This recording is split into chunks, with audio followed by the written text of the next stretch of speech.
কৃষ্ণা শ্যামল শখের সংসার চ্যানেল থেকে তোমাদের স্বাগত জানাই। বন্ধুরা দেখো, চা আর টক গোল্ড নিয়ে দুজনে বসে গেলাম। তো উনি কাপে চা নেয় আর আমি একটু বেশি খাই বলে এই গ্লাসটায় নিই। তাতেও লোকের অনেক সমস্যা। বন্ধুরা, আমি কেন গ্লাসে চা খাই? আমার কি কাপ নেই? তো বন্ধুরা, সব কাপ বার করে একদিন সাজিয়ে এখানে দেখিয়ে দেবো তোমাদেরকে আমার কাপ আছে কিনা বাড়িতে। কিন্তু আমি এটা বরাবরই এই গ্লাসটাতেই চা খাই। তাতে লোকের সেটাও আপত্তি যে আমি কেন গ্লাসে চা খাই, আমার কি কাপ নেই? মানে কি বলবো বন্ধুরা, টক গোল্ড বিস্কুট দিয়ে চা খাই। তো ওনাকে নিয়ে তো কোনোদিন খেতে পারি না।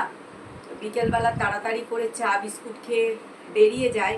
তাই জন্য আজকে বললাম দুজনে মিলে চা খাবো আর বন্ধুদের কাছে প্রেজেন্ট করব। ভিডিওটা দেখবে, লাইক কমেন্ট শেয়ার করে পাশে